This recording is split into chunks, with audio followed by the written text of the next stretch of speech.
अब बात यूपी के एक चर्चित अफसर की जो इन दिनों अपने फैसलों को लेकर काफ़ी ज़्यादा समाज में चर्चा का विषय बने हुए हैं। व्यापारियों को तो हलकान कर रखा है, विभाग के अफसर भी माँ बाप को याद कर रहे हैं। यूपी के एक आईएएस अफसर, कहिए वो खुद को काबिल कहलाने का जो उनके ऊपर फितूर सवार है, वो प्रमुख सचिव, उन्होंने इस समय यूपी के व्यापार जगत में हलचल मचा रखी है। प्रमुख सचिव स्तर के साहब 1996 बैच के आईएएस अफसर हैं एम देवराज। ये देश के एक दक्षिण राज्य तमिलनाडु से ताल्लुक रखते हैं और उत्तर प्रदेश कैडर में आईएएस हैं। इस समय वो 2 बड़े विभागों के मुखिया हैं। इससे पहले उनके पास लोगों के घरों में रोशनी पहुंचाने वाले विभाग का जिम्मा था, लेकिन वहां पर विभागीय मंत्री श्रीकांत शर्मा से टकराहट के चलते उन्हें वहां से हटना पड़ा। हालांकि सरकार के मुखिया की नज़र में उनके नंबर बढ़े हुए थे और वो ईमानदार की श्रेणी में आते हैं, इसलिए सीएम ने अब अपने ही 2 विभागों का जिम्मा उनको दे दिया है। इतने बड़े महकमों की जिम्मेदारी होने के बाद भी एम देवराज अपने फैसलों से रोज नए नए विस्फोट करते हैं। उन्होंने सेल टैक्स को सूबे का सबसे अधिक टैक्स वसूलने का रिकॉर्ड बनाने का विभाग बनाने की ठानी है। अच्छी बात है, लेकिन उनके इस संकल्प ने सेल टैक्स विभाग के, जीएसटी विभाग के अफसरों के शनिवार और रविवार की दिन और रात का चैन भी छीन लिया है। प्रमुख सचिव की जो शक्ति है, उससे आप ये कह सकते हैं कि विभाग के अफसरों का जीना हराम हो गया है। लेकिन इसके साथ साथ यूपी के व्यापारी भी अब इसी कैटेगरी में आ रहे हैं। देवराज ने पान, मसाला, गुटखा, सरिया फैक्ट्रियों में बाहर अब बॉडी कैमरों के साथ टीमें लैस कर दी हैं। सीसीटीवी की 24 घंटे निगरानी हो रही है फैक्ट्रियों की। कितनी गाड़ियां निकल रही हैं, कितनी गाड़ियां जा रही हैं, कितना माल जा रहा है, ये सब बॉडी कैमरे से लैस अधिकारी चेक करते हैं और ऑनलाइन है। एक भी ट्रक बिना कागज के, बिना चेकिंग के पास नहीं हो सकता है। ये तो ठीक है, टैक्स चोरी रोकने के लिए सरकार ने टेक्नोलॉजी का बेहतर इस्तेमाल किया और ज़बरदस्त काम कर रही है। लेकिन जीएसटी बढ़ रहा है या उत्पादन घट रहा है?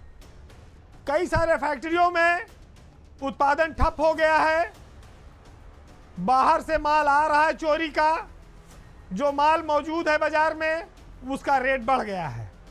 कच्चे माल की जो आवक है, कत्था, सुपारी, गुटखा, इसका उत्पादन काफ़ी हद तक ठप होने के कगार पर है उत्तर प्रदेश में।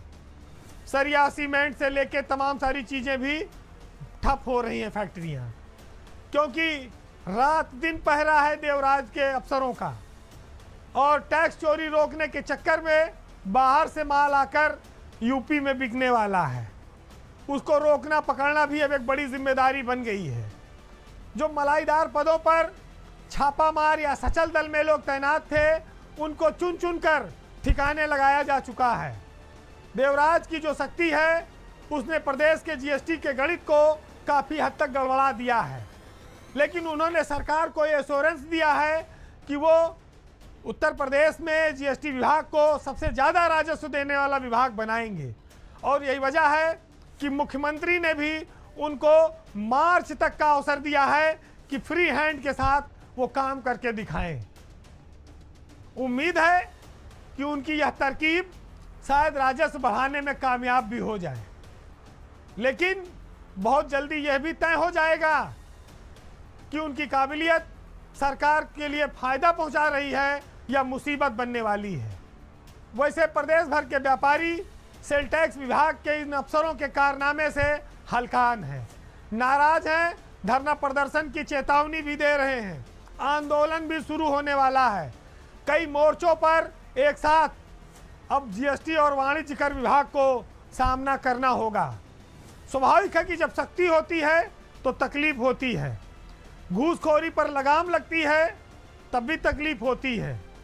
लेकिन व्यापार ठप ना हो जाए, बर्बाद ना हो जाए, दूसरे राज्यों का माल आकर उत्तर प्रदेश में महंगे दामों पर न बिकने लगे, इसको भी देखने की जिम्मेदारी एम देवराज की है। व्यापारी खाली व्यापार ही नहीं करता है, बीजेपी का एक बहुत बड़ा वोट बैंक भी है।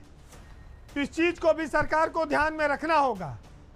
अफसरों के मामले आंकड़ों और कागजों पर आधारित हो सकते हैं, लेकिन राजनीतिक व्यक्ति को हर चीज की भरपाई वोट से करानी पड़ती है।